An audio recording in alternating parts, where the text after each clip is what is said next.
Jan! Jerry's voice bellowed from the depths of the basement, startling her from her afternoon coffee. Get down here, now! She furrowed her brow, setting her mug in the sink. Had something fallen over? Was there a leak? As she descended the creaking wooden steps, the harsh glare of the single light bulb made her squint. Her husband stood in the far corner, surrounded by half-opened boxes and scattered papers. In his hand, he held a small book with a faded pink cover. "That better not be my diary," she said, forcing a chuckle she didn't really feel. She wasn't too concerned. Her diaries dated back decades. She hadn't opened them for years and had actually forgotten about most of them. Yet something in Jerry's posture made the hair on her arms stand on end. He turned slowly to face her. His expression wasn't just anger. It was disbelief tinged with disgust. "Yeah, Jan," he said in a low voice that made her blood run cold. "Your diary. The same one you apparently used to keep some pretty elaborate records," she swallowed. "Jerry, come on. You know I used to write all sorts of silly nonsense when I was young. It's probably nothing." She reached out her hand, hoping he'd just give it to her. Instead, he gripped it tighter. "I'm not sure it's nothing. Because what I just read..." His nostrils flared. "My God, Jan! You've destroyed me." Her heartbeat quickened, and the pounding of her pulse felt like a drum in her ears. "What do you mean?" He opened the diary, flipping to a page dog-eared with purpose. In a voice shaking with rage, he read, "I wish Jerry would agree to marry me sooner, but I'm so tired of waiting. Jim is so much more fun, and oh, that thing Jim did with his..." Jerry stopped. He exhaled sharply, then turned the page. "Wait, there's more here, and it's not just Jim." Jan's stomach dropped. Oh no. Something told her this was far worse than the old single transgression she had mentally buried. She remembered vaguely scribbling out her fantasies in that diary, some of them real experiences, others exaggerated. She'd been young, insecure, and foolish. But at the time, writing it all down had been a bizarre kind of thrill. "Jerry," she began, forcing a lightness she didn't feel. "This happened so long ago. Why does it even..." "Stop talking," he shouted, the veins in his neck bulging. "I'm not finished." With shaking hands, he rifled through the pages, reading random paragraphs in a barely controlled voice. "I can't stop thinking about the way Greg pinned me against the wall last night, how his fingers felt against my skin. Jerry's away again. And I'm so lonely. Maybe I'll let Greg come over this weekend, too." Oh, wow. I never thought I'd be the type to be with more than one man in a single day. But here I am, first with Eddie in the morning, then meeting up with Matt in the evening. The rush is indescribable. I sometimes wonder if I'm doing the right thing, but I'm not hurting anyone, right? Jerry doesn't need to know. I'm sure once we're married, I'll settle down. Each new excerpt was like a dagger twisting deeper into Jerry's heart. Jan pressed a trembling hand to her mouth. She'd forgotten these diaries contained far more than just the fling with Jim. She'd chronicled a whole series of indiscretions, from stolen kisses to full-blown flings with multiple men. And then there were the explicit fantasies. "Jerry," she whispered, tears pricking her eyes. "That was 30 years ago. None of it matters anymore." He glared at her, then slammed the diary shut. "Matters? You think reading that..." He brandished the book at her, his hand shaking. "Where my own wife brags about hooking up with one guy after another doesn't matter?" She took a step back, fear morphing into a sort of defensive arrogance. She never wanted him to see her at her weakest again. "I'm not that person anymore. I was young and dumb." "Were you?" he snapped. "Because you wrote in here about things you did while we were already engaged." "Oh, come on, Jerry," she scoffed, crossing her arms. "Stop acting like this is some fresh betrayal. It's older than our entire marriage. I haven't seen those men in decades. And I had the right to know what I was marrying into," he roared, his voice echoing off the basement walls. "Instead, I was duped into thinking you were just anxious about me leaving for college. Meanwhile, you were hooking up with guys the moment I turned my back." "It was only a few times," she hissed, but as the words left her lips, she remembered that it was more than a few times. A lot more. Jerry fixed her with a stare that froze her on the spot. "You said a few times? Try reading your own words, Jan. There are pages about you meeting guy after guy, like some out-of-control, self-destructive spree, and the details..." He looked physically ill. "I can't believe this." Jan's face hardened. "Look, it's done. You can't change the past." His laugh was hollow. "Oh, that's your defense? That it doesn't count because it was a long time ago?" She shrugged, mustering a dismissive attitude. Deep down, panic roiled in her gut, but she was determined not to show it. People do stupid things in their 20s. Move on. Jerry opened another box, rummaging through old photos. And you kept these too. I'm starting to wonder if you enjoy remembering every filthy detail. She recognized the box he'd found. Old Polaroids and mementos she should have destroyed years ago.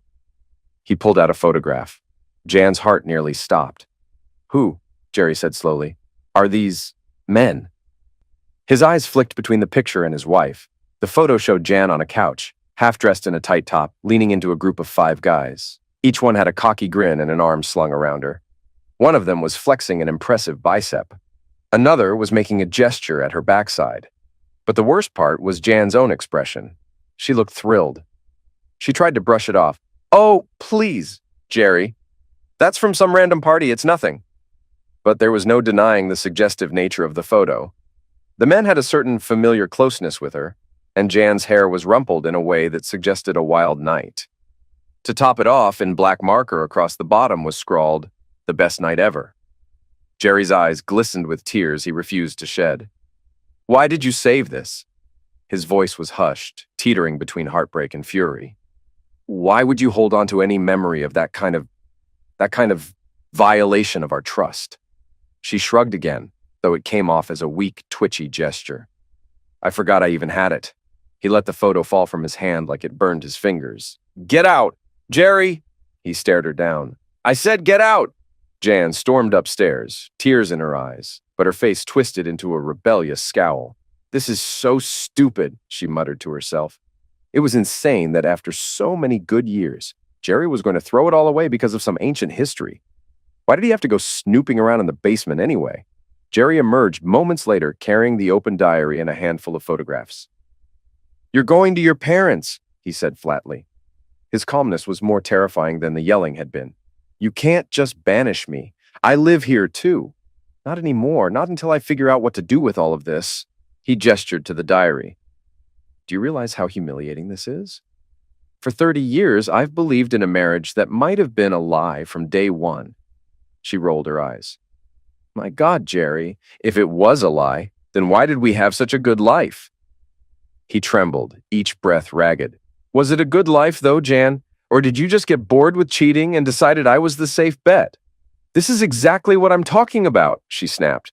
You're blowing everything out of proportion. So I had a wild streak when I was younger. Big deal. People change. Jerry's lips thinned. Pack your things, or I'll pack them for you. Jan wanted to keep arguing, but one look in his eyes told her he was dead serious. She reluctantly turned and headed to their bedroom. While shoving clothes into a suitcase, she heard him pacing outside the door. Just before she zipped up her bag, she spotted a family photo on the nightstand. Jerry, their daughter, their son, and her. She remembered the day it was taken. They were all laughing, wearing matching sweaters, looking so perfect. She took the photo in her hand, closed her eyes, and whispered, He'll calm down. He has to. Out in the driveway, Jerry stood at the front door with an expression like granite. She hauled her suitcase to the car, head held high. Before she got in, she glared at him. This is ridiculous, she said, and you'll regret it. He swallowed, but didn't respond.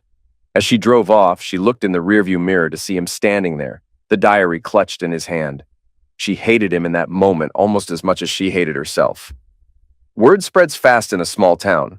By the time Jan reached her parents' house, her phone was blowing up with messages from friends. He's telling everyone at the bar what he read one text from a close friend, Linda. Are you okay? Jan cursed under her breath. So, Jerry wasn't just wounded. He was airing their dirty laundry in public. He's humiliating me. She shoved her phone away. She'd deal with that later. Her parents were both in their 80s, and they adored Jerry like a son. They looked shocked and a little pale as Jan explained, through gritted teeth, that Jerry had found old diaries. She didn't go into specifics, just said that he was overreacting to some affairs I had before we were married. But sweetheart, her mother said, confusion evident, if it was before you were married, why is he so angry? It's complicated, Jan muttered, not wanting to reveal the part about multiple men, or that some of it might have overlapped with the engagement. She also skipped the mention of the explicit photo with 5 men. She could only imagine her father's face if he heard that. Meanwhile, Jerry was on a video call with both their adult children, telling them everything. Everything. Within hours, Jan's daughter was blowing up her phone. How could you do that to Dad? her daughter demanded, voice shaking with anger and confusion. Cheating on him with who knows how many men, that's disgusting! Jan bristled, an indignant flush rising to her cheeks. Watch your tone with me, young lady. Oh, so now you're going to be the stern mother? You can't hide behind mom mode anymore. Not after what you did. Dad showed us those diary pages. He literally scanned them. You wrote about hooking up with 5 men in the same week while you were engaged to him? Jan's hand tightened around her phone. It's out of context. And it was decades ago. Her daughter's breath hissed through the line. You lied to him. You lied to us. God, Mom, I always looked up to you. I can't believe I'm saying this, but right now, I'm disgusted. Then the line went dead. A few days later, Jan tried to salvage the relationship with her kids, especially with her daughter, who was still barely speaking to her. But then the final bombshell dropped. One afternoon, her daughter called in a voice that was eerily calm. Too calm. Mom, she said, I sent off for a DNA test. Jan froze, the memory of those diaries flashing through her mind. She remembered writing about hooking up with multiple men around the same time she and Jerry had gotten engaged. She remembered that timeline being precariously close to the conception of their daughter. But she always told herself it must be Jerry's child. Why else would she never mention it to him? What are you talking about? Jan asked, her throat dry. A simple DNA test. I've been wanting to do it for a while, for genealogical reasons. But you know what else it shows, right? Jan bit her lip. Honey, you're being irrational. Those at-home tests aren't even that accurate. Her daughter's voice hardened. They're accurate enough. Besides, Dad agreed to do it too. We'll see if it matches. Jan closed her eyes. Her world was spinning. All right, she said, barely above a whisper. You go ahead and do that. The wait for results felt like an eternity, and each day was more agonizing than the last. Jan prayed she was just paranoid, that Jerry was indeed the biological father. Because if he wasn't... The results came one afternoon while Jan was still at her parents' house. She felt her phone vibrate, saw her daughter's name, and answered. Mom, came the shaking voice on the other end. It says, I'm not Dad's daughter. Jan's heart shattered. For a moment she couldn't speak. She felt faint. Oh my God, it's true. How could you, Mom? Her daughter's voice was high-pitched on the verge of hysteria. My entire life is a lie. Dad is not my dad all this time. Did you know? Jan let out a choked sob. I suspected, but I wasn't sure. I thought I might just be overthinking. I'm sorry, I'm so sorry. She could hear her daughter crying. Dad's packing up his things. He's moving. I don't even know where. He's telling me he can't stay here in this town anymore. He wants to relocate near his parents in Florida or something.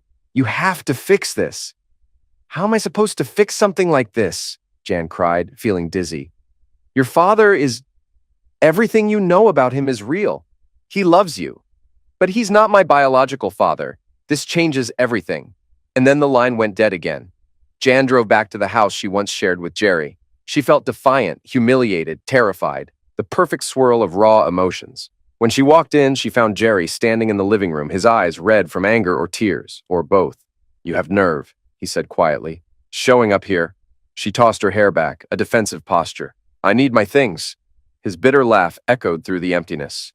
Yeah, well, you might want to take all your things because I'm moving, officially. She froze. What about us? There is no us, Jan. You lied. You cheated before we got married. You carried on like, I don't even want to say it out loud. And now we learn our daughter isn't even biologically mine? A swirl of conflicting emotions twisted in Jan's stomach. She wanted to push back, to say it was all so long ago that it shouldn't count. But the DNA test had just destroyed the last crumb of Jerry's illusions. Jerry, she managed, swallowing hard. I was young. I didn't know who the father was. I loved you, and I still do. That's why I married you instead of running off with those other guys. Besides, you raised our daughter. That counts for something. His eyes flared with anger. Counts for something? Jesus, Jan, you let me believe she was mine. We read stories every night. I taught her how to ride a bike. I paid her college tuition. And you didn't have the decency to tell me there was even a chance I wasn't her father? She took a step toward him, arms outstretched. I was protecting you. And her. She sees you as her dad. Jerry shook his head. Protecting me, he echoed, bitterness dripping from each syllable. That's rich. Do you realize how messed up that is, Jan? You decided on my behalf that I shouldn't know she might not be mine. Congratulations. You played God with my life." She tried to touch him, but he recoiled. "Don't," he said. "Don't even try. The only reason you came back here was probably to scrounge for pity or to salvage your reputation." His eyes flicked over her with contempt. "Arrogant, selfish, that's what you are." Her anger flared. "Oh, I'm arrogant? You're the one telling the whole town about this, humiliating me." "Good," he snapped, voice rising. "You deserve humiliation for the lies you told, for turning our life into a joke." Jan clenched her fists. "Well, guess what, Jerry? You're not exactly a saint here airing our dirty laundry all over town. You think you're so high and mighty?" He looked like he might explode, but then he forced himself to exhale. With surprising calm, he said, "Leave now." She hesitated. "But," he pointed to the door, "leave, or so help me, I'll call the cops and say you're trespassing." Her mouth twitched. She knew he wasn't bluffing, though she wanted to stay, to keep fighting. She turned on her heel and walked out, slamming the door behind her. As soon as she got in her car, she broke down, sobbing. "Why are you crying?" she asked herself. "You did this." He's right. You did all of it. In a town of only 3,600 people, John's scandal was the talk of every diner, grocery store, and coffee shop. People whispered when she went to pick up groceries for her parents. Some gave her pitying looks, others gave disapproving glares. She tried to ignore the murmurs. "Did you hear about Jan? Turns out her daughter isn't Jerry's. I heard she was hooking up with 5 guys at once back in the day. Supposedly there's a photo, so scandalous. My friend's friend saw it." And on and on. One day she overheard a pair of women in the cereal aisle discussing how Jerry was definitely leaving for Florida and that Jan was getting what she deserved. She couldn't take it anymore. She abandoned her cart and fled. In the parking lot, her phone buzzed. It was her mother, frantic. "Jan, get back here. Jerry's on the phone. He wants to talk to you." She rushed home, heart pounding. Was it possible Jerry had calmed down enough to speak rationally? When she walked into her parents' living room, she found Jerry on speaker, the tension in the air thick as storm clouds. Jan's mother hovered by the phone, wringing her hands. "Jan?" Jerry's voice came through, sounding exhausted. "I need a favor." She couldn't believe her ears. "A favor?" He sighed. "Yes, I've had enough. I'm leaving for Florida next week. I need you to sign some papers so we can move forward with, a separation." Her stomach twisted. "A separation?" "Jerry, don't do this." "Sign them," he said, ignoring her plea. "Or I'll file for divorce without any negotiation and you'll get nothing." Her parents exchanged horrified glances. Jan pressed her palms to her temples, frustration boiling over. "So that's how you're going to play it? You'll leave me high and dry after 3 decades of marriage?" He gave a short bark of a laugh. "Actually, you left me high and dry the moment you decided it was fine to cheat on me all those years ago and lie about it. So sign the papers or I'll do this the hard way." Jan bit back a retort, tears burning at the back of her eyes. "Fine, send them over." A few weeks passed with minimal contact between them. Jan retreated deeper into a bitter gloom, ignoring phone calls from nosy acquaintances. She also heard from a reliable source that Jerry had been out with none other than Susie, the ex-wife of Jim, the electrician from her diaries. That rumor made her seethe with jealousy and anger. How dare they? "He's doing exactly what I did," she muttered, pacing her bedroom at her parents' house. "Only difference is he's flaunting it. He wants me to suffer." In truth, Jerry had every right to see whomever he wanted. But the thought of him getting close to Susie, bonding over the mutual heartbreak caused by Jan and Jim, tore Jan up inside. It felt like a cosmic twist of the knife. Her phone vibrated, a message from an unknown number. "You reap what you sow." "Susie." Jan stared at the text, her blood boiling. "I'm not going to engage," she told herself, even as she felt the urge to hurl her phone against the wall. But she typed out a reply anyway. "Leave me alone. You have no business in my marriage." A minute later, the response came. "It's not your marriage anymore, sweetie. He deserves better." Jan hissed in fury, but forced herself to stop responding. They can have each other, she thought, though her heart panged with regret. I never realized how quickly everything could crumble. On a cold Sunday morning, Jan decided to return to her house, she still saw it that way, and face Jerry one last time before he officially moved to Florida. She wanted to at least attempt closure, maybe beg him to keep the lines of communication open. She also harbored a tiny flicker of hope that he might realize their bond was stronger than these ancient mistakes. The driveway was half full of moving boxes. Jerry was supervising a friend who was helping him load them into a rental truck. As soon as he spotted Jan's car, his expression hardened. "Why are you here?" he said, walking up to her before she'd even shut her car door. The wind whipped at his hair, revealing deeper lines on his face, lines of stress, heartbreak, maybe hate. She stepped out, ignoring the curious stare of Jerry's friend. "We need to talk, alone." Jerry stiffened, then nodded curtly. Inside. They entered the living room, which looked so bare with all the furniture gone. Cardboard boxes lined the walls. The couch they'd cuddled on for years was already shoved into the moving truck. He crossed his arms. "Say what you need to say." She swallowed. "Jerry, please. I know I messed up, okay? And I'm sorry. But we've had 3 decades, 30 years of marriage. That should count for something. I made stupid, horrible choices when I was younger, but I've been faithful ever since. You know that," he snorted. "Actually, I don't know that, considering how well you hid this side of yourself." She took a step closer, ignoring his derisive tone. "Look, let's be honest. Our daughter might not be your biological child, but you're the only father she's ever known. She loves you, and so do I." A muscle in Jerry's jaw twitched. "Yeah, well, you should have thought about that before lying to me for 3 decades. Jan's voice hitched. "It was a mistake. I'm not the same person I was back then. Don't throw away everything we built." Jerry stared at her for a long moment, then shook his head slowly. "You know, a few months ago, I might have listened to you, but after reading those diaries—" "They're old!" she interjected, tears brimming. "Stop acting like I cheated on you yesterday!" He raised his voice.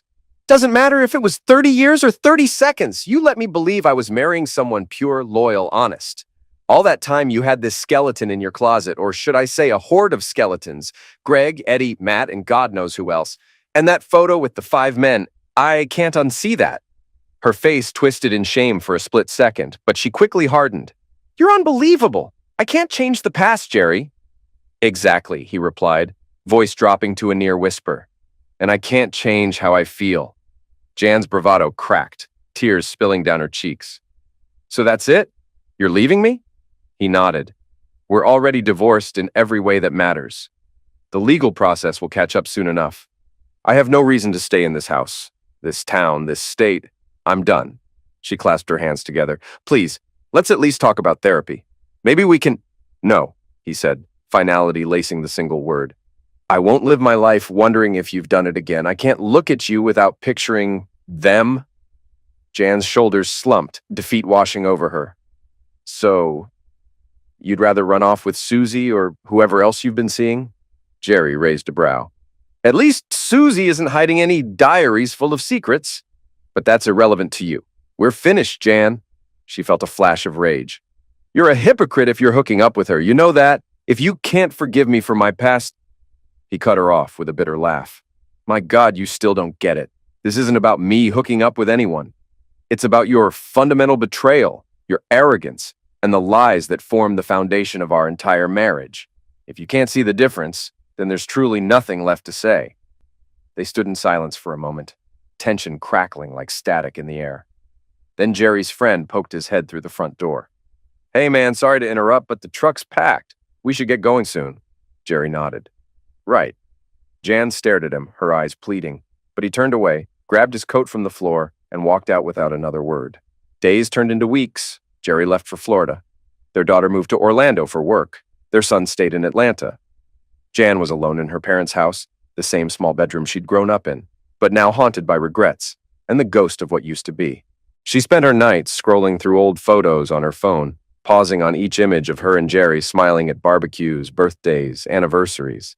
She thought about that fateful day in the basement. If only she had destroyed those diaries. If only she had never written them in the first place. But regrets were useless now.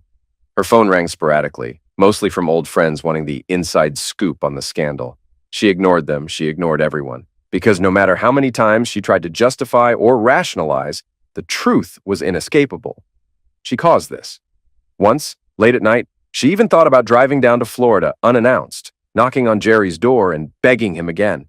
But she knew it would only worsen the humiliation. The man she had loved, the one who raised a daughter he thought was his own, was gone. Physically, emotionally, everything.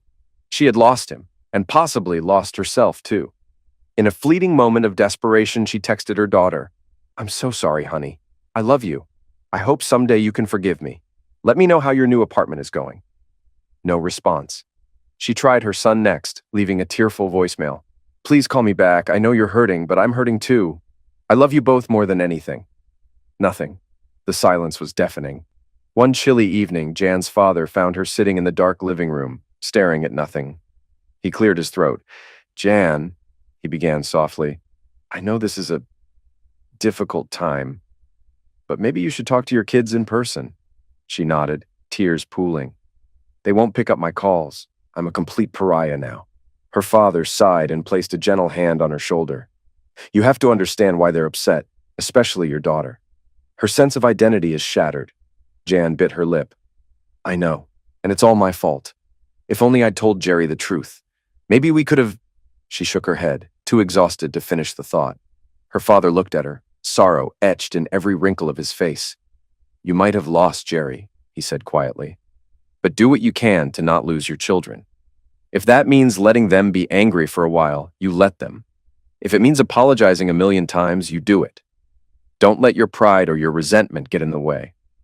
Jan nodded, burying her face in her hands. "I don't know if they'll ever forgive me." He squeezed her shoulder. "Maybe not, but that doesn't mean you stop trying." Months passed, and Jan found a small part-time job at a boutique in town, mostly to keep herself from going stir-crazy.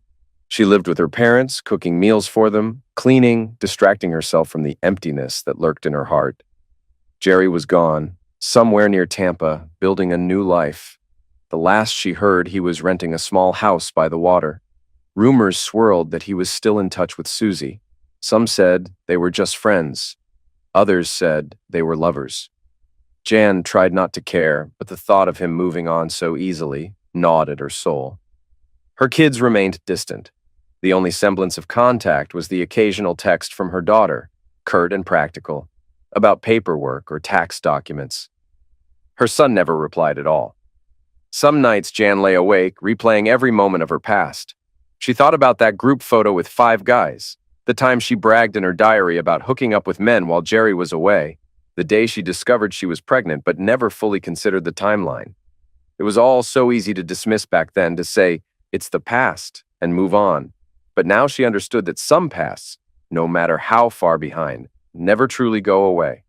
They linger in boxes and diaries and old photos hidden in a basement, silent landmines waiting to detonate a lifetime later. As she drifted into a restless sleep on the old twin bed in her childhood room, she heard the echo of Jerry's voice. "You built our marriage on lies!" And maybe, she thought bitterly, maybe he was right. But in her dreams, she'd see the way he used to look at her with love and trust, the way they laughed at little inside jokes, the way they took turns driving their daughter to soccer practice. She'd wake with tears on her pillow, the heartbreak fresh each morning. And so life went on, fragmented, lonely, and filled with regrets. She'd forever replay that moment in the basement. Jerry, holding the diary, reading those words she'd once thought nothing of.